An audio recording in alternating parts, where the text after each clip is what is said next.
अस्सलाम वालेकुम दोस्तों, मैं हूं अब्दुल बसीर अफरीदी।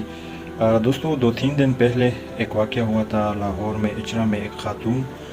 थी जिन्होंने लिबास पहना था जिस पे अरबी के चंद हरूफ लिखे गए थे, जो कि अरबी में हलवा के नाम से एक हरूफ लिखे गए थे। तो उस टाइम जब लोगों ने देखा तो काफ़ी एक मडबीर जमा हो गई और लोगों ने मतलब नारे लगाने शुरू किए कि मतलब ये कुरान मजीद की नाउज़ुबिल्लाह बेहुरमती हुई है। वो जो कपड़ों पे आप लोग देख भी सकते हैं वीडियो में, जो कपड़ों पे लिखाई थी तो वो अरबी अल्फाज में थी, तो लोग यही समझ रहे थे कि ये कुरानी आयात है और ये नाउज़ुबिल्लाह कुरानी आयात की बेहुरमती हुई है। बाद में तहकीक के बाद पता चला कि ये अरबी के अल्फाज है हलवा, और हलवा जो है वो कहते हैं कि स्वीट, प्यारा, खूबसूरत, उसको कहते हैं। तो इस के बारे में काफ़ी दोस्तों ने कहा कि आप भी अपने ख़यालात शेयर करें। काफ़ी जो है मतलब मैंने भी मालूमात थोड़े बहुत इकट्ठे किए। सबसे पहली बात तो ये है कि जब भी कुछ इस तरह वाक़या होता है तो उसके मद में मतलब तहक़ीक़ करनी चाहिए, क्योंकि तहक़ीक़ का हमें अपना दीन और कुरान में भी वाज़ेह तौर पे बताया गया है कि जब भी इस तरह के वाक़यात होते हैं या जो भी बात आप आगे बढ़ा रहे हैं, पहले आप अच्छी तरह तहक़ीक़ करें कि उसमें कितनी सच्चाई है। ये कोई झूठ की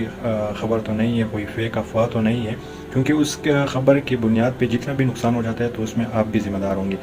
आजकल सोशल मीडिया के दौर में जब हर किसी के पास मोबाइल फ़ोन है, ऐप्स है, फेसबुक है, यूट्यूब है और व्हाट्सएप है,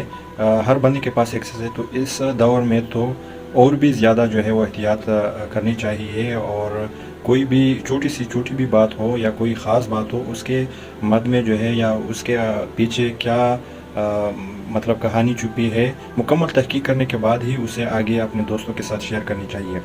मेरा जो तज़्ज़िया है उसमें यह है कि सबसे पहली बात तो ये है शायद मैं कि इसमें औरत की लाइल्म भी हो सकती है कि उन्हें इतना पता नहीं होगा और उन्होंने एक लिबास पहना है और वो सिंपल उन्होंने यही समझा है कि ये अरबी के हरूफ है, तो कोई माइंड नहीं करेगा। दूसरे इसमें यह भी हो सकता है कि कोई ब्रांड ने जानबूझकर ये वाक़या किया हो कि मतलब ये इस वाक़या को सोशल मीडिया और लोग जो है वो उठाएंगे और जिस तरह ब्रांड जो है हर किसी को नज़र आ जाएगा, ये ब्रांड हर किसी तक इसकी खबर पहुंचाएगी और हमारा ब्रांड जो है वो आसमानों तक पहुंच जाएगा जिस तरह पहुंच चुका है। तीसरा एक अहम ये भी है कि मैं भी कुछ साजिशी लाबी जो कि पाकिस्तान के फेवर में ना हो, हमारे मुल्क के फेवर में ना हो, उन्होंने जानबूझकर ये वाक़या किया होगा कि बाहर की दुनिया को ये दिखाए कि पाकिस्तान में अब भी मजहबी शिद्दत पसंदी है, अब भी लोग में जो है वो मजहबी तनाव है, लाइल्मी है और कोई भी ब्रांड या कोई भी बिज़नेस के लिए पाकिस्तान एक मौजूद जगह नहीं है। तो मुख्तलिफ़ अंदाज से जो है इस पे सोचना चाहिए और डीप इसमें सोचना चाहिए, कोई मामूली वाक़या भी नहीं है। एज़ अ पाकिस्तानी हमें क्या करना चाहिए? सबसे पहली बात तो ये है कि अगर देखा जाए तो पाकिस्तानी जितनी भी अवाम है उसमें ज़्यादा से ज़्यादातर लोग हमारा यही मसला है कि तालीम की कमी है, इल्म की कमी है, शऊर की कमी है। नहीं तो अगर देखा जाए तो चादरें होती है जिन पे सही तौर पे जो कुरानी आयात होती है वो उस पे लिखे होते हैं, लेकिन उन्हीं चादरों को कब्रों पे बिछाया जाता है, कब्रों पे डाला जाता है। तो क्या ये सही बात है या ये सही नहीं है? इसके अलावा अगर देखा जाए तो अक्सर इलेक्शन कैंपेन में या अक्सर सी जलसे जुलूस होते, उसमें आप लोगों ने बैनरों पे जो है अल्लाह के नाम देखे होंगे, हमारे नबी सल्लल्लाहु अलैहि वसल्लम के नाम देखे होंगे, उस पे जो है आपने कलमात देखे होंगे, झंडे देखे होंगे पम्फलेट पे, झंडों पे। और जब जलसा ख़त्म हो जाता है तो उसके बाद अक्सर वही पम्फलेट, वही बैनर्स, वही स्टिकर जो है या तो आपको किसी रद्दी में या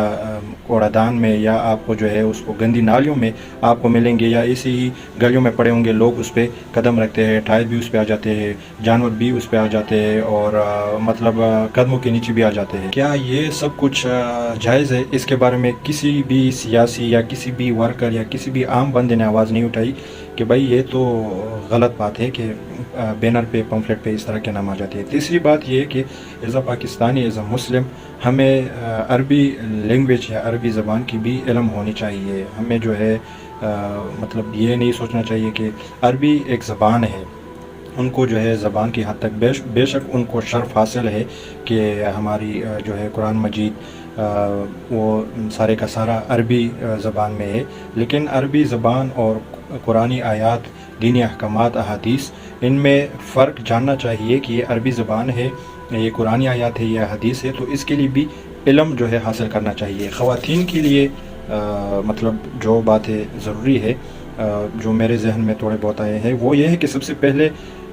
بطور مسلمان کے طور پہ ہمارے دین اسلام نے ہمیں 1400 سال پہلے ہمیں بتایا ہے کہ آپ پردہ کریں۔ پردے میں یہ ہوں گے کہ جو غیر مسلم ہے، جو آوارہ لوگ ہیں، وہ آپ کو تنگ نہیں کریں گے، بلکہ وہ یہی سمجھیں گے کہ یہ ایک مسلم عورت ہے۔ آج کے زمانے بھی اگر ایک عورت گھر سے نکلے اور باپردہ ہو کے نکلے تو انہیں کسی طرح کی بھی مشکلات سامنے نہیں آئیں گے۔ کل اگر یہی عورت پردے میں یا برقع میں یا اپنے کپڑوں کے اوپر ایک بڑی چادر لپیٹ کے نکل جاتی تو کوئی بھی ان کو نہ دیکھ سکتا، نہ ہی کسی کو پتہ چلتا کہ ان کے کپڑوں پہ کیا لکھا ہے۔ تو پردہ وہ خواتین کے لیے لازمی ہے۔ اور اگر ہم دوسری بات یہ کہ اس انداز میں لکھائی نہیں کرنی چاہیے، کیونکہ پہلے بھی کافی ہوا ہے، کافی اٹیکس ہوئے ہیں، ہمارے قرآن مجید کی بھی حرمتی ہوئی ہے، ہمارے نبی علیہ صلی اللہ علیہ وسلم کی بھی حرمتی ہوئی ہے، نعوذ باللہ، ختم نبوت، اس طرح کے کافی مسائل ہمارے ملک میں آلریڈی چل رہے ہیں۔ تو اس طرح کی لکھائی، جب آپ کو پتہ بھی ہے کہ ہمارے ملک میں اتنی مطلب شعور نہیں ہے، اتنا علم نہیں ہے، لا علمی ہے، تو اس طرح کی لکھائی کرنا اور پھر اس طرح انداز میں باہر آنا اور بازاروں میں گھومنا تو یہ بھی نہیں ہونا چاہیے، تاکہ کل کو آپ کسی بھی تکلیف سے بچ جائے۔ اس کے علاوہ جو ہے اس میں یہ بھی ہے کہ اگر یہ ایک ٹرینڈ بن گیا مطلب عربی کی لکھائی، تو کل کو شاید ہو سکتا ہے جو مطلب بیرونی لابی ہے یا جو مسلمانوں دین اسلام کے خلاف جو قوتیں ہیں، کہ وہ اصل احادیث یا اصل آیات بھی انہی کپڑوں پہ لکھ کے لے آئے، تو پھر تمیز کرنا یا پھر مطلب اس میں فرق کرنا کافی مشکل ہو جائے گا۔ تو بے شک عربی لکھے، لیکن اس طرح کی لکھائی میں نہ لکھے، بلکہ سمپل لکھے۔ اس کے علاوہ جو ہے جس طرح پہلے بھی میں نے بتایا کہ عربی سیکھنی چاہیے، تھوڑی بہت اس کے بارے میں علم ہونی چاہیے۔ ہماری جو ہے مقدس قرآن پاک، قرآن مجید، وہ بھی عربی میں ہے، اور اس کے علاوہ بھی جو ہے تھوڑی بہت عربی سیکھنی چاہیے۔ مختصر سی میرے جو خیالات ہیں اس کے بارے میں وہ آپ لوگوں کے ساتھ شیئر کیے۔ اگر پسند آئے ہیں تو آگے دوستوں کے ساتھ بھی شیئر کریں۔ بہت شکریہ۔